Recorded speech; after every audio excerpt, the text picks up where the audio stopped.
असलम साहब जिंदाबाद, चौधरी असलम साहब जिंदाबाद, चौधरी असलम साहब जिंदाबाद, चौधरी असलम साहब जिंदाबाद। ना इत्थे ਅਸੀਂ ਥੋੜੇ ਲੋਕ ਮੌਜੂਦ ਆ ਜੀ ਤੇ ਇਨਸ਼ਾਅੱਲਾ ਅਗਲੀ ਦਫਾ ਜ਼ਿਆਦਾ ਵੀ ਹੋਣਗੇ ਤੇ ਤੁਹਾਨੂੰ ਮੈਂ ਇੱਕ ਸੱਚਾਈ ਦੱਸਣਾ ਚਾਹ ਰਿਹਾ। जी जी ਮੇਰੇ ਨਾ ਤल्लुकात ਅੱਲਾ ਨੇ ਬੜੇ ਬੜੇ ਅੱਛੇ ਬੰਦਿਆਂ ਨਾਲ ਬਣਾਏ, जी ਬੜੇ ਬੜੇ ਵੱਡੇ ਬੰਦਿਆਂ ਨਾਲ ਬਣਾਏ। जी ਉਸ ਤल्लुकात ਦੇ ਵਿੱਚ ਇੱਕ ਬੰਦਾ ਵੀ ਮੇਰੇ ਕੰਮ ਨਹੀਂ ਆਇਆ।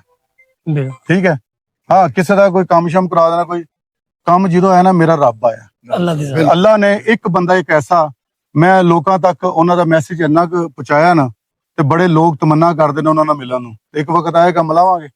ਇੱਕ ਬੰਦਾ ਮੇਰੀ ਜ਼ਿੰਦਗੀ ਚ ਆਇਆ ਜਿਨ੍ਹਾਂ ਦਾ ਨਾਮ ਹੈ ਚੌਧਰੀ ਅਸਲਮ।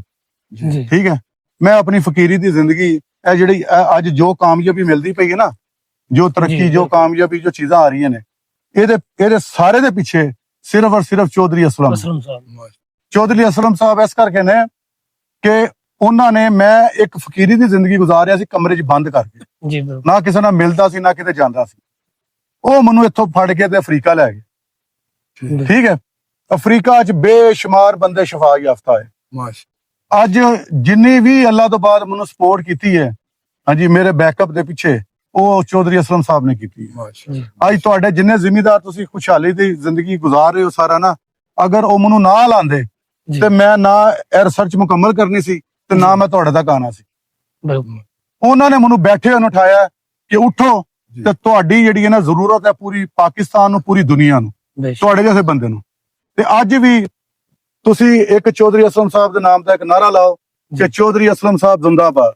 चौधरी असलम साहब ਦੂਜੀ ਆਵਾਜ਼ ਨਾਲ ਲਾਓ, ਜ਼ਿੰਦਾਬਾਦ ਚੌਧਰੀ ਅਸਲਮ ਸਾਹਿਬ ਜ਼ਿੰਦਾਬਾਦ ਚੌਧਰੀ ਅਸਲਮ ਸਾਹਿਬ ਜ਼ਿੰਦਾਬਾਦ ਚੌਧਰੀ ਅਸਲਮ ਸਾਹਿਬ ਜ਼ਿੰਦਾਬਾਦ ਚੌਧਰੀ ਅਸਲਮ ਸਾਹਿਬ ਜ਼ਿੰਦਾਬਾਦ ਚੌਧਰੀ ਅਸਲਮ ਸਾਹਿਬ ਜ਼ਿੰਦਾਬਾਦ। ਤੁਸੀਂ ਸਾਰੇ ਉਹਨਾਂ ਦੀ ਸਿਹਤ ਵਾਸਤੇ, ਉਹਨਾਂ ਦੀ ਤੰਦਰੁਸਤੀ ਤੇ, ਔਰ ਬਿਲਕੁਲ अल्लाह ताला उन्हें तोड़े मगर रखे इंशाल्लाह। ਬਿਲਕੁਲ ਸਫेद ਬੰਦੇ माशा ਔਰ ਸਾਦੇ ਬੰਦੇ, ਔਰ ਅੱਲਾ ਨੇ ਬੜਾ ਨਵਾਜ਼ੇ ਆ, माशा ਔਰ ਬਿਲकुल ਫਕੀਰ ਬੰਦੇ। माशा ਤੇ ਤੁਸੀਂ ਸਾਰੇ ਖੁਆਇਸ਼ ਕਰੋਗੇ ਇੱਕ ਵਕਤ ਜਾ ਕੇ ਮੈਂ ਤੁਹਾਨੂੰ ਉਹਨਾਂ ਨਾਲ ਜ਼ਰੂਰ ਮਿਲਾਵਾਂਗਾ, इंशाल्लाह ਔਰ ਉਹਨਾਂ ਨੂੰ ਰਿਕੁਐਸਟ ਕਰਾਂਗਾ ਕਿ ਚੋਈ ਸਾਹਿਬ ਆਓ, ਲੋਕ ਤੁਹਾਨੂੰ ਮਿਲਣਾ ਚਾਹੁੰਦੇ ਨੇ। इंशाल्लाह। ਠੀਕ ਹੈ ਜੀ, ਬਹੁਤ ਸ਼ੁਕਰੀਆ ਜੀ।